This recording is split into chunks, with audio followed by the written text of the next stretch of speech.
શિયાળાની ઋતુ દરમિયાન માણસો પોતાના સ્વાસ્થ્ય માટે જે કાળજી લે છે તેવી જ કાળજી આપણા પાળતુ પ્રાણીઓ માટે પણ લેવી અત્યંત જરૂરી છે.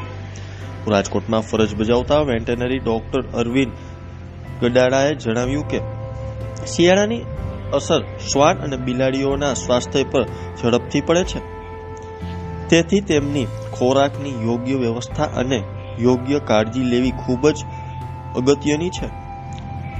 ડોક્ટર ગડાળાએ જણાવ્યું કે શિયાળામાં પ્રાણીઓના શરીરમાં મેટાબોલિઝમ વધે છે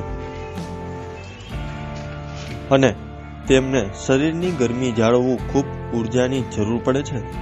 એવા સમયે હાઈ પ્રોટીન ડાયટ આપવો અત્યંત ફાયદાકારક રહે છે. શ્વાનને જો વેજીટેરિયન ખોરાક આપવામાં આવતો તો તેને ખીચડી, કઠોળ, ઉકાળેલી દાળ, દહીં, ભાત જેવી વસ્તુઓ આપી શકાય છે, જે પોષણથી ભરપૂર હોય છે અને શરીરમાં ગરમી જાળવે છે.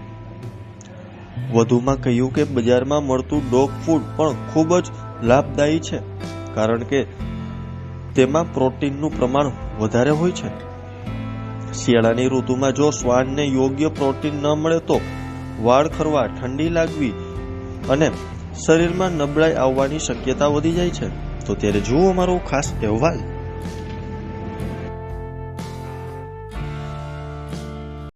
ત્યારે જનરલી શું થાય, ઠંડી સિઝનમાં હાઈ પ્રોટીનિયસ ડાયટ હોય ને એ એના માટે બેનિફિશિયલી વધારે હોય છે. એટલે જેમ પ્રોટીન વધારે હોય ને એવો ખોરાક આપી શકો. જનરલી તમારે વેજમાં આપવું હોય તો ખીચડી એટલે કઠોળ આપી શકો, ખીચડી આપી શકો, દહીં, ભાત આ બધી વસ્તુ આપી શકો છો, બરાબર. એ ઉપરાંત કોઈ બી વસ્તુ તમારે એક્સ્ટ્રા ઓર્ડિનરી આપવી તો એનું ડોગ ફૂડ આપી શકો છો. ડોગ ફૂડમાં શું થાય, પ્રોટીનિયસનું પ્રમાણ વધારે હોય તો શરીરનો અંદર ગરમાવો જળવાઈ રહે. ખાસ વાત કરીએ ડોગની વાત કરીએ તો કેટ છે, પછી પેરોટ છે કે કોઈ એવું વસ્તુ હોય તો તેને લઈને હા, જો કેટ છે તો કેટ તો જનરલી નોન વેજ ઉપર જ ડિપેન્ડન્ટ વધારે પડતું હોય છે, તો એના માટે એને કેટ ફૂડ જ બેટર રહે છે, કારણ કે વેજ ઉપર કેટ સર્વાઈવ થવાના ચાન્સીસ ઓછા હોય છે. નહીં થતી એવું નથી હોતું, પણ ચાન્સીસ ઓછા હોય છે. એટલે કેટને જનરલી તમારા ઘરમાં કોઈ સ્ટ્રીટ કેટ આવતી હોય તો એ લોકોને જમવાનું ભાન હોય છે.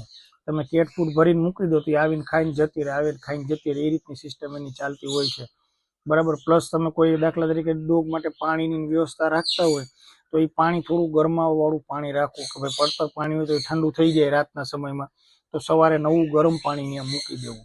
અને પેરોટ જનરલી બર્ડ્સનું વધારે જોઈ તો એને કઠોળ સવારમાં, રાત્રે કઠોળ પલાળી દેવાના, સવારે જે થોડા મોટા થઈ જાય ને બફાઈ એવા થઈ જાય તો એ કઠોળ તમે સવારે પેરોટને, બર્ડ્સને બધાને આપી શકો.